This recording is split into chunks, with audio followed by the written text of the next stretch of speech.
everyone can't be cheering for Nick Robertson hard enough. And boy, last night, I mean, that's his whole season.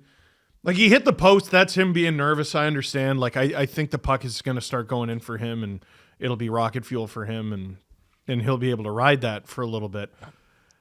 Oh, boy, that puck stays there for a while when he's out there sometimes, eh? What do you mean? Like, when the puck's in the Leafs' end and he's out there? Mm-hmm. They do get hemmed. Man. If I'm honest about Nick Robertson, I like his work ethic. He hustles so hard. He's working and that's why he's amongst like the top part of the league in terms of penalties drawn. Yes. Like guys are always taking penalties. Oh shit! No! Shut the fuck up! Shut up! Shut the fuck! You ruined it! Yeah, Jesse. Damn. Now we're screwed. Damn. Robertson is never drawing a penalty again. Fuck! All right, continue, Jess. Well, There's a reason he's amongst the league leaders in penalties drawn. Is because he's always moving his feet. He's always working, but the skill might not be there. And his hockey sense might not be there. And if I'm pie in the sky dream Leafs lineup, I like the kids that they've brought up in the last week more than Nick Robertson. Okay. Like that's just my I'm rooting for the kid, like for Nick. Oh yeah. You just completely took away his ability to draw penalties. Thanks. If it's a choice between Minton or Robertson, I probably have Minton there. If it's a choice between like if Reeves is in the lineup on the fourth line and then you want some sort of other skill on the third, like Nick's probably out of there. Even like Grebenkin, he doesn't have the skating to keep up, but you can see the potential's there. Yeah, I mean waivers, it plays a big factor here Totally. as well. God, I'll always root for a player and bet on a player where the effort is there. Mm-hmm. But Alex Steves works hard too. he does. You know, so I don't know if Nick Robertson has a future on this team beyond this season. Well, and I guess we got to find out too. The other thing is Alex Nylander signed that contract, and if they decide to send him down, he's got to go through waivers now. Mm-hmm. Man, that is So he better make it work. Otherwise, you're a Penguin again. I gotta hear. Oh shit! I'm kidding. I gotta hear from fans of teams where it didn't work for him. Like I gotta hear from Sabres fans, and that team is terrible. Chicago Blackhawks fans, and that team is terrible. And who else was he? Columbus is the big one because that's where he lit up. Terrible. He lit up the world last season, and they just decided to let him walk. He was one of the best goal scorers in the league for about 6 weeks. Yeah, like it's no crazy. less than that. Like, he had 11 goals. 23 games. Is it 23? It was 11 goals in 23 games. That's pretty good. It was like 4 weeks. Anyway, No, 23. Doesn't matter. That's a busy month. You're right. You're right. Because I started watching, clips of him and everything. He's really, really fast. Like there's a lot of Willie in there. Mm-hmm. Like he's got a good first step. He's not as smooth of a skater, but he's aggressive with it and agile. There's hands there. He hit the post twice last night? Yeah, there's hands there. There's a shot there. Like he went 8th overall for a reason, right? Like that wasn't just, his last name's Nylander. Put him in the top 10. Why did it work out so well for Willie, and why hasn't it worked out for this guy? Like why did NHL scouting staffs go, there are only 7 better players in this class than him, and it took until last year with the Blue Jackets for him to break out. And then he ends up signing an AHL deal with the Leafs anyway. Yeah, in his breakout, teams didn't even want him. Yeah, like I'm not. What I'm are we not, missing? Well, he turned down deals, but how many deals and how much were they? No, but like if there was a $3 million deal out there, He would have taken it. Yeah. You know, like it wasn't good enough. What are we missing? Well, I think that consistency is an issue, right? You look at the best seasons the guy's had. The longest he's played in the league to date, like for a full season, is 2019-2020 with the Hawks, and he had 26 points in 65 games. And then, of course, he had the 15 in Columbus last year. But that ignores the 5 games in Pittsburgh where he got nothing. Well, and also, like, you look at his AHL numbers, Adam. And they're good. They're good. They're point a game. Yeah. There isn't a season in there, though, where you're like, this guy's the dreaded too good for this league. I would imagine some of it comes down to unrealized potential, and some of it comes down to you were in the Buffalo Sabres system, and they haven't graduated much outside of those big first round picks. They graduated half the Panthers. Yeah, okay. All right. But I think that he came to Buffalo at a pretty bad time. But I'd like to know, like, what's in his game that's lacking. Because I think the shot is there. Like, he looks wicked. Yeah. The skating, I think, is there, too. I think it's all of Willie's deficiencies, but hyper magnified, like on the defensive end of the puck and all that. But I don't know. I don't want to be the guy who 8 years after he's drafted, he's the late bloomer, 26, here it comes. GMs fall for that all the time. I know. I don't want to be that guy, but I do watch him, and I'm like, how come this didn't work? Now, none of us were banging the drum for him to get signed after exhibition, because he was a guy out there, Cedric Paré with flash. Like, he didn't do much, right? So, I mean, it's not going to be a terribly long audition. Guys are going to come back, And they're coming back quickly. yeah. So I don't know. Let's see what happens there. Yeah, that's going to be fascinating. Now, for the first time in a long time, the Toronto Maple Leafs have a goaltending duo that first Wool started his second in a row. I was like, please be careful with that man. But It's so you can get Stallers in Florida on Wednesday. Of course. But it's also please be careful with that man. You don't want to play him too And an much. extended break. But I think it's kind of cool that they have confidence in both. That is the first time in a long time. One of the LFR questions was, this is the best Leafs goalie tandem since who? And I had a really hard time coming up with an answer. Because, like, someone was like... Potvin, Damian Rhodes? Well... like, where are we talking here? Like, someone went Joseph Schwab. And I'm like, well, Corey Schwab. That's not a tandem. Oh, Curtis Joseph. That's I Joseph. thought they had... It has been that long. Yeah, I see what you're saying. Yeah. Curtis Joseph, Corey Schwab, like... That's a situation where a dude was supposed to play like 70 games or whatever, and I think he got hurt, and Corey Schwab had to play some. Like, okay, tandem, Reimer Scrivens. Well, no, that was another situation where Reimer got hurt and Scrivens had to play more games. Anderson Campbell. Both guys had really good stints with the Leafs, but never together. Never together at the same time. Okay, we can't really go with them. Do we go back to... Someone said Belfour Telquist, which no. What? No. No. Like you might literally... There was a very brief period. It was Joseph and Potvin. Yeah, that was like 6 games though. It was 5 seconds. You might earnestly... Like, it's not Potvin Fuhrer. So now we're starting to Well, that's why I said Potvin, Damian Rhodes. Like I liked Damian Rhodes, so it could be like the one I didn't want to say in LFR because I'm like, people are going to think I'm kidding, or the most ridiculous human being ever, like Bauer Sawchuk. Well, like no, it's not been good. We're talking about two goalies who are playing. Like they're putting up top 10 goalie in the league numbers. So let me give you this. Damian Rhodes had a .902 save percentage in 22 games in 93-94, backing up Felix Potvin. And that is not dead puck era yet, right? That was 93-94 was very high scoring. Yeah, so you imagine, and I think that year or the year after Felix Potvin saw the most shots against in the NHL. This is how bad Leafs defense regularly is. Felix had a .907 in 66 games that year. So and then, Damian Rhodes continued the next year, 13 games, .916 save percentage. The next year after that, 11 games, .904 save percentage. So this is a guy that I actually think it's Potvin Rhodes. If you're asking from pure numbers, pure save percentage, the answer is Reimer Scrivens.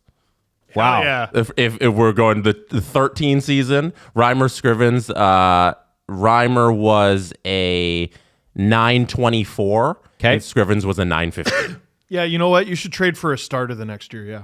Reimer, that's in 31 games started. Scrivens was in 17 games started. There you go. 924, 950. That's amazing. Pure, we know the context of everything that happened in 13. Yeah. But if we're translating save percentage, it's those two. But like Stoller's Wool blows their numbers out of the water.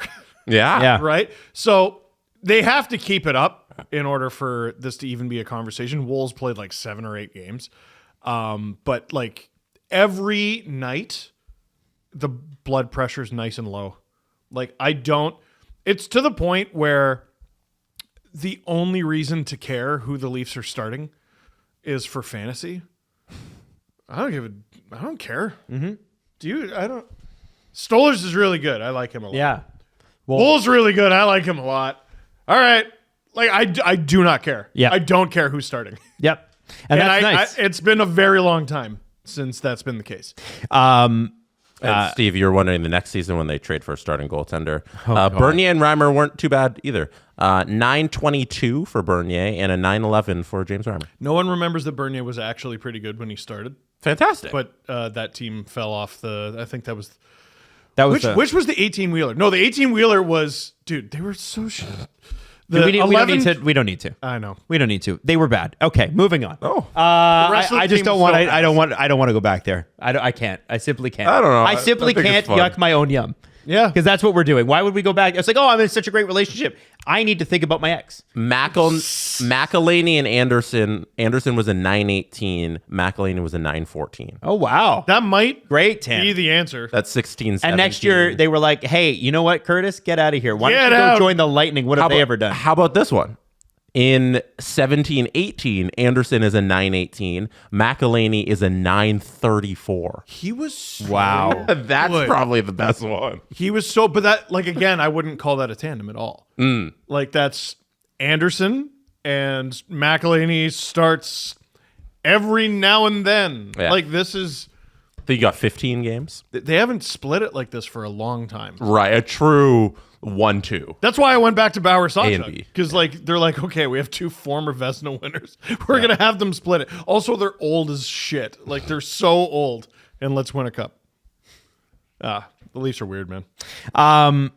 It's the other thing I wanted to mention from the game last night specifically was Lawson Krause trying to start a fight after one of the goals, and Simon Benoit jumping in and going, okay, fight me then. And Lawson Krause backing down. Yep. And that is not the first time that's happened this year. It happened against Montreal too. David Savard backed down from a fight. Yes. And it looked pretty soft. Now David Savard doesn't fight, but he's the body to fight. He's a tree trunk. Now, there's a little bit of context here that a lot of Leaf fans might have missed. Okay. And Andre Tourigny. Torigny. Is it Tourigny? No, I just said Oh, I know it's spelled Tourigny, but every time I said it in the video yesterday, something in my brain went, nope. That's not Incorrect. it. But I had to override it and be like, it's like when you still have a word underlined in red, Microsoft Word. Nope, leave it. He had that timeout, and I mean, it was because they were getting scored on and everything.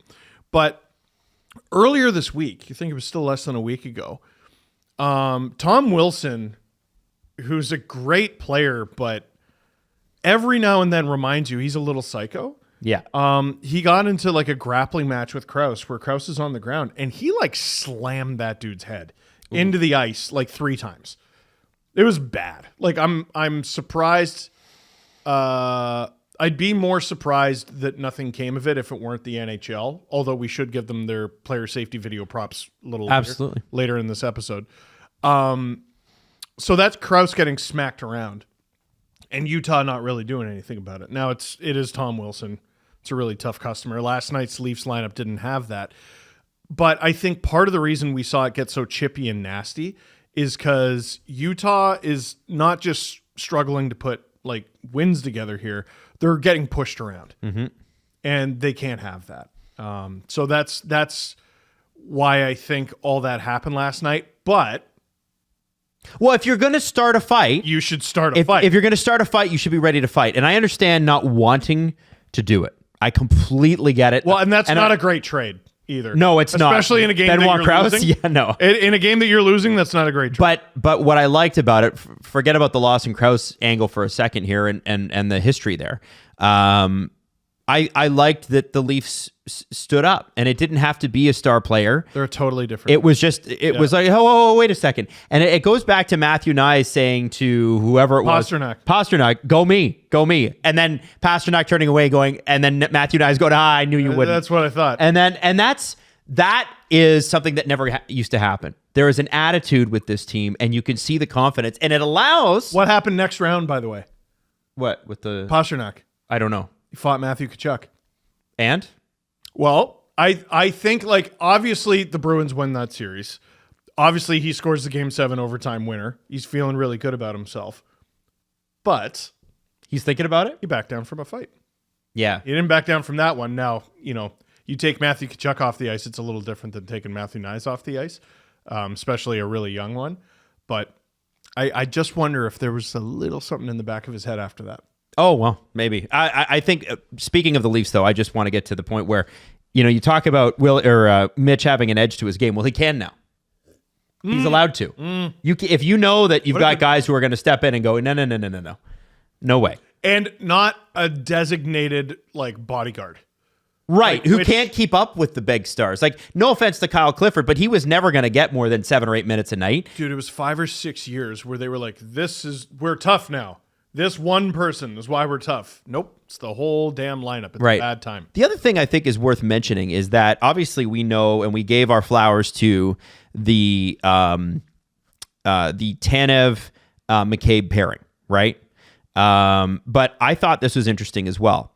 Kevin Papetti tweeted, Connor Timmins has been on for less 5-on-5 goals against per minute than any other defenseman in the league this season.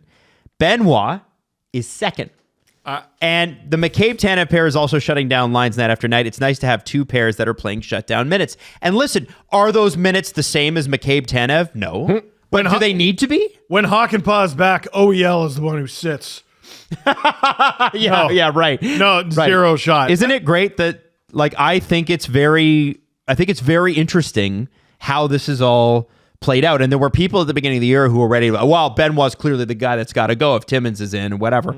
I think he's done his role right. I just want him to take less stick penalties. Yes. Yeah, 100%. And I mean, that's a bad thing, but it's also early in the season and they'll slowly go away. And all of a sudden, Benoit's really upped his game. No, just change the rules. Just change the rules. It's okay. Yeah. I couldn't be happier with how this Leafs team is playing on the back end. The only thing with that is that Yanni Hakanpää is really good at hockey. Yeah. And he's got to find a way into this lineup. Man, when people were questioning that, like, okay, the skepticism because of the injury, I totally understood. But when I saw like a little like a notion out there, like, do they need this player? I'm like, okay, you don't know who this guy is. Yeah, he's very useful. I think he's exclusively desired by the best defensive teams in hockey. That should be our first clue. Connor Timmins has been the surprise, though. Oh yeah. My God, I'm shocked. He's been great. He's been phenomenal. I thought if he was going to get in the lineup, all right, he's going to be scoring like a third of a point, something ish per game. Second power play unit, and he's going to drive you nuts, and he's going to cost your team a goal every game or two, and you take the good with the bad. No, that's just a straight up good defenseman. It's just a straight up all around good defenseman. Yeah. Like, how many times this season have you been like, Connor, that was dumb? Once or twice, max. That penalty he took last week where he wrapped a guy at the end of the game. Everyone does that. Yeah, it was emotion. Willie does that. It was a stupid penalty, though. Yeah. You're asking me. Sure. If I yelled at the TV, I yelled it a little bit. But like last year, like in years past, with Keefe as his coach, and I'm not blaming it on Keefe, but it's obvious something has changed here. You would at least once a week get a decision from him where it's like, have you ever watched a hockey game? Like, it like just so mystifying, and it's like, dude, you're not a dumb player. What are you doing? Yeah. And now he's just a solid contributing member of society. Like, dude, he's so good.